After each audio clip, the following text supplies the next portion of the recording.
A legend celebrates a very special anniversary. The Opel GT is 50 and is now returning to where the sports car celebrated its stylish debut in 1968, the Hockenheimring. Two very special guests are also in attendance.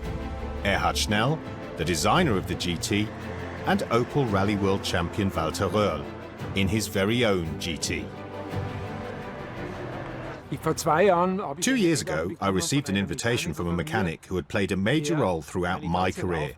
He was already my Opel mechanic when I won the European Championship in 1974, and he was there again when I won the world title in 1982. Anyway, it was Herbert Fabian's 80th birthday, and I will do anything for my former mechanics for as long as I live. I am there if they need me. So I made the trip to Rüsselsheim. And during the course of the evening, he tells me, I have been restoring an Opel GT for 20 years, and now I would be finished, but I can no longer get into it with my knees and hip. So I say, Herbert, I will buy it off you. That way I have something to remember you by.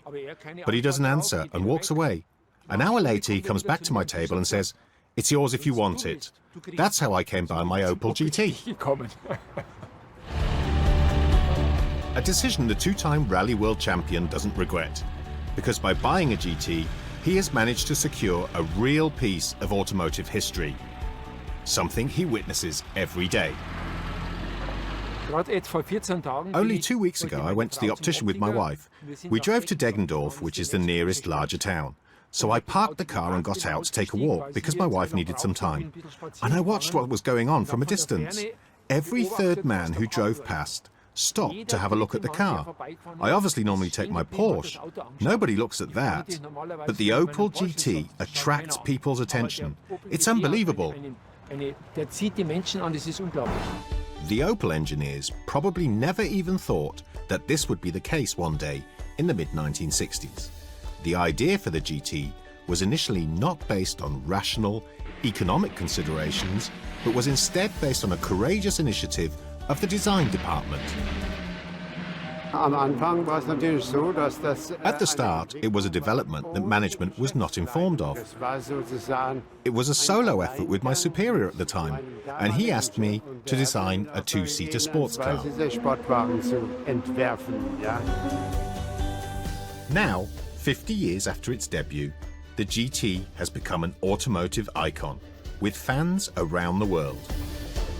To mark its half-century, 75 pristine specimens of the Federation of European Opel GT clubs meet in and around Rüsselsheim and take part in a multi-day grand tour that takes them to the birthplaces of the vintage car. During the tour, a legendary photograph taken on the start-finish straight of the Hockenheimring in 1968 is recreated. Former professional racing driver Walter Röhrl actually initially doubted that the GT was suitable for the racetrack, despite his enthusiasm for the car, until driving it himself for the first time. I expected the car to handle a bit like a wheelbarrow, but was pleasantly surprised at how well it drives. This neutrality, the fact that it goes in precisely the direction you steer it in, is impressive. 50 years, you actually expect something completely different. In the end, something very special happens on the Opel GT's 50th birthday. For the first time, Walter Röhrl asks somebody to autograph his car. The man responsible for its design, Erhard Schnell. Hockenheim 2018.